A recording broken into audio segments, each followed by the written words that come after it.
So Einstein says, imagination is more important than knowledge. Knowledge is limited.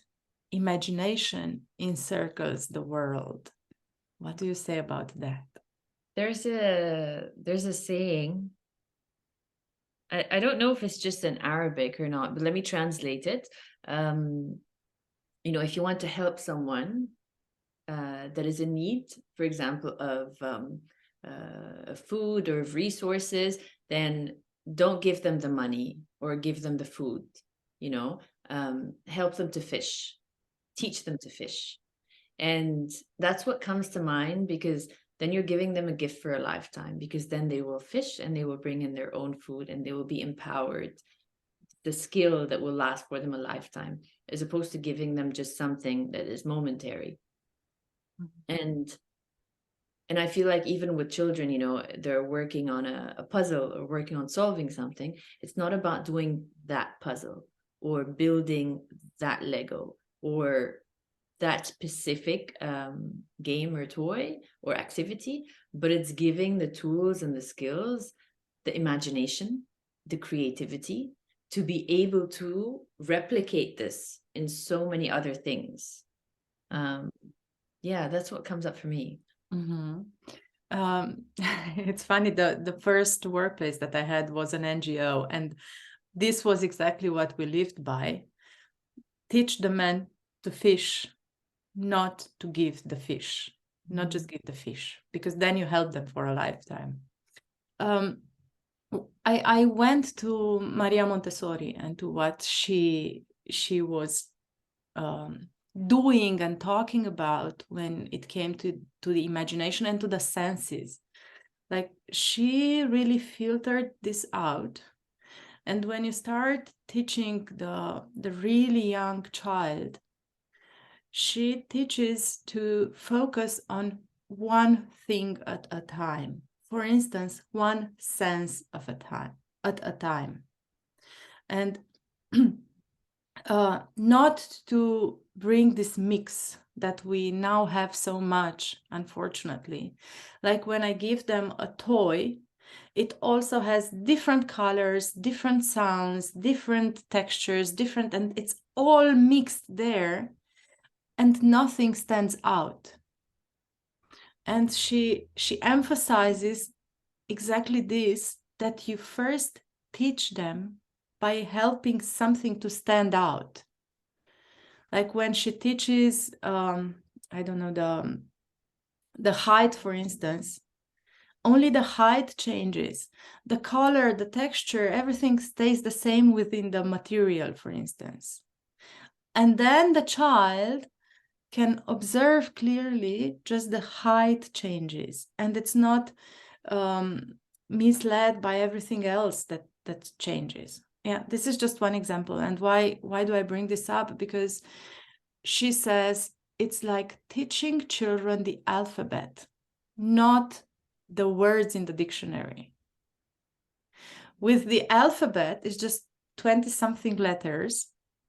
They can create any word. When you teach them just the word, they only have that. They have the word.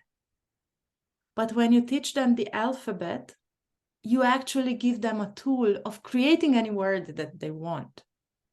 That's where this one is taking me.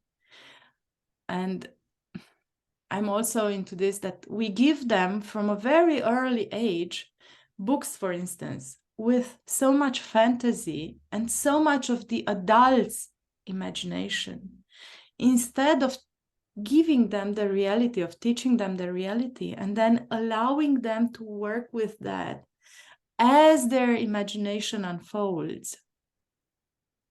Yeah, and I think within that, it's really important also to allow for the room for the creativity to then develop, as opposed to the fixed mindset of this is how you have to draw this, or this is how you have to build this, and this is how we play this game. Because creativity does flourish with practice. I'm a firm believer that creativity is something that a person can grow, and the more you practice it, the more it will flourish, and the less you practice it, it will stifle. So for a child to really flow in the creativity, they need to be given that freedom to imagine, to explore, like you said, to fantasize. That, can I draw a house with these materials? Can I, you know, like abstract drawing, like building something out of the ordinary, and feeling comfortable and free to present that, and for that to be something that is acceptable, tolerable, to be able to have that courage to do more of it. Mm-hmm. Yeah, and when can you do that? You can do that when you have a very strong grasp on what something really is, right? When you are fully grounded, and then you can also, it's like the plant with the roots. The plant that has really strong roots is able to lean and to play with the wind, let's say, because it's grounded, it's rooted. Otherwise, you are just lost in the wind. You are taken from here to there, and you just fly, but it's not coming from within. It's the wind that has you flying. Whereas when you are grounded, you are the one directing the flying, let's say. Yeah. I love that. But it also, you know, it also makes me think that for a child to be grounded, you know, for the plant to be grounded, there will be trials and errors, and there will be mistakes, and there will be I don't even want to call them mistakes, but trials. And I think it's the reaction of the trials is whether the child will continue to explore, or whether they will kind of take a step back and try to, you know, just follow what is accepted. And for them to really be grounded, I think it would take us back to like safety and connection, like you said, and safety for them to be free to explore, to try things, and have all their work be, and all their play and all their sharings and all their fantasies accepted, to then find their way and to learn more.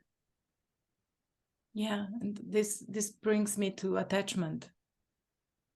Because when you feel you are attached, when you are accepted, when you are when someone delights in your presence, then you are able to explore. You cannot explore if you are afraid that your attachment is not going to be there when you return.